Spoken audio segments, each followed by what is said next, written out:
croisades.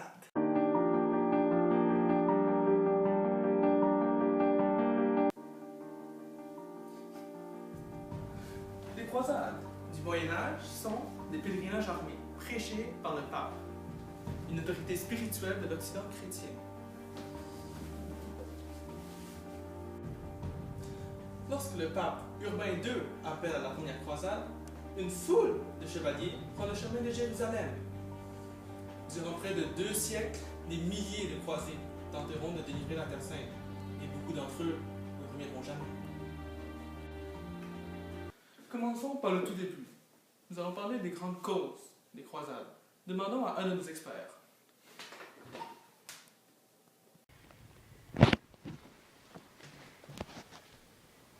Bien avant le début officiel de la première croisade par Urbain II. Déjà au IXe siècle, la défense des chrétiens, menacés par les infidèles, était considérée comme une œuvre salutaire. Le pape Jean VII avait accordé l'absolution aux guerriers qui mouraient en défendant les chrétiens contre les Sarrasins en Italie. Plus tard, Alexandre II fut de même en Espagne, et vers le IIe siècle, un mouvement chevaleresque de défense des chrétiens persécutés prenait place et amorçait le début des croisades et des indulgences. Depuis le 7e siècle, Jérusalem, la ville sainte, est dominée par les musulmans. Toutefois, nombreux sont les pèlerins chrétiens qui se rendent encore sur la Terre Sainte. Dès 1078, les vainqueurs s'emparent de Jérusalem et en restreignent l'accès. C'est sans doute l'une des causes principales du lancement de la première croisade. Outre les difficultés de Byzance, le contexte de l'époque joue également un rôle dans le déclenchement des croisades. Consciemment ou non, ces dernières apparaissent comme un moyen de prendre possession des terres musulmanes et par la même occasion d'enrichir l'Europe chrétienne. À présent, parlons finalement de ces grandes croisades. Demandons à nos experts.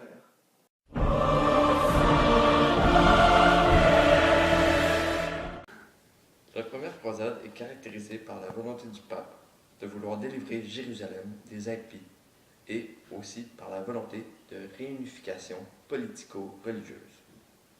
C'est au concile de Clermont qu'Urbain II exhorta les fidèles à se mobiliser. Pour encourager le peuple, le pape donnait des avantages extraordinaires.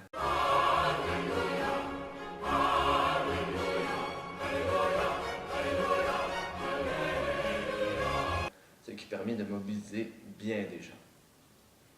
C'est donc en plusieurs bandes que les croisés partirent pour Jérusalem. On parle même d'une croisade populaire, paysans, familles complètes, etc., mal orchestrée, qui partit avant la date fixée du 15 août 1096. Ce fut un échec sanglant. Par la suite, 3 bandes mieux structurées prirent le départ.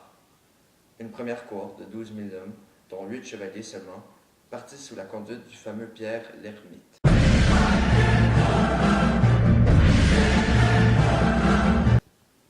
Un autre groupe de 5 000 hommes partit pour l'Allemagne. La première croisade fut surtout une entreprise française.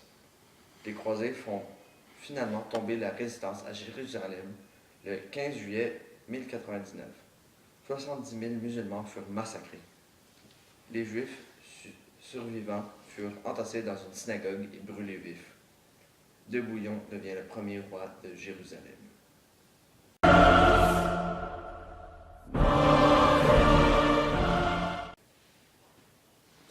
La seconde croisade, de 1147 à 1149, sera prêchée par le Saint Bernard après la chute du duché d'Édesse en 1144. Il n'hésite pas à approuver le meurtre d'un infidèle, car le meurtrier, le chrétien, sera sûr de sa récompense. Le roi de France, Louis VII, et l'empereur d'Allemagne la dirigent. Elle se termine par une défaite devant la ville de Damas. Cette seconde croisade fut donc un échec en ce qui concerne la prise de Jérusalem. Mais elle s'écoula par une paix de 40 ans.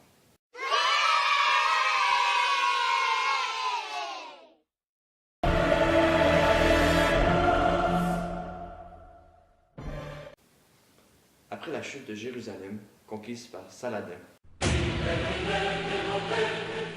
Des armées immenses sont rassemblées. Elles sont conduites par Philippe Auguste, Frédéric Barberousse et Richard Cœur de Lion. Les croisés sont défaits par Saladin. Cette croisade avait libéré Sainte Jeanne d'Arc, mais avait laissé Jérusalem aux infidèles. Il s'agit encore là d'un échec.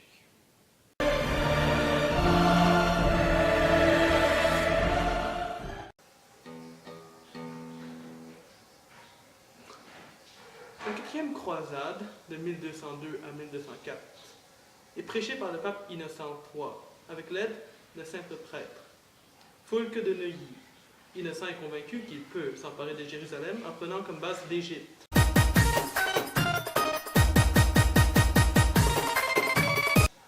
L'armée sera constituée de 4500 chevaliers, 9000 écuyers et 20 000 fantassins. Ajustons à cette immense troupe des provisions pour 9 mois et 50 galères. Le résultat est qu'ils prendront Constantinople et fonderont, par le fait même, l'Empire latin d'Orient. Les croisés pensaient que la prise de cette ville pourront leur servir de base pour une expédition contre les Turcs.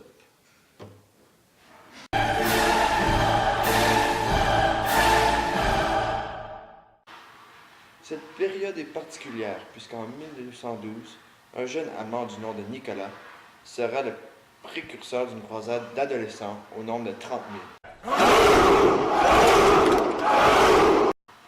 Plus tard, un garçon du nom d'Étienne mobilisa 20 000 adolescents.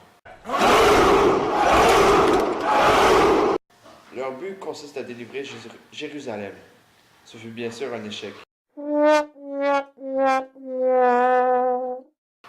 Cette croisade fut caractérisée par une brève expédition conduite par Jean de Brienne, roi de Jérusalem, et André II, roi de Hongrie. Ce fut encore une fois un échec.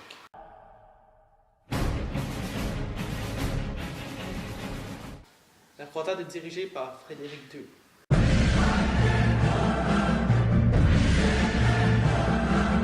Il entre en possession du royaume de Jérusalem grâce à sa diplomatie. Il séduit Al-Kamil, un empereur excommunié qui réussit là où la chrétienté avait échoué pendant un siècle. Le pape n'approuva pas ce traité et, après le départ de Frédéric, la noblesse chrétienne s'empara de Jérusalem. Plus tard, en 1244, Jérusalem tombera encore une fois aux mains de l'islam.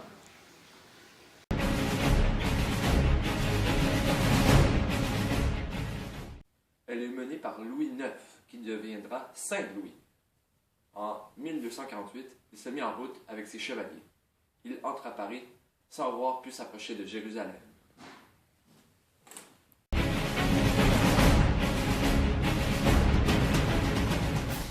Par un nouvel accès de dévotion, Louis repart en croisade avec ses 3 fils. Il débarque à Tunis et, étant déjà affaibli par la vieillesse, il va mourir de la peste. Avec lui, la guerre sainte se terminera.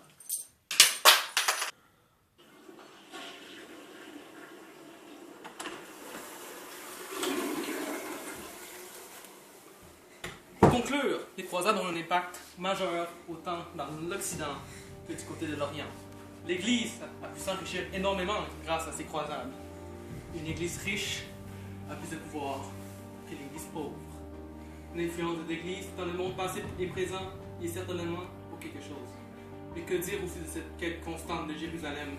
L'histoire semble se répéter. Regardons les Israéliens et les Palestiniens se déchirent pour la Terre Sainte, la Terre promise. Les motivations de ces deux peuples ressemblent curieusement à celles des croisés. Croisés des temps modernes, me direz-vous? Peut-être, mais parfois, nous nous demandons si l'humanité a vraiment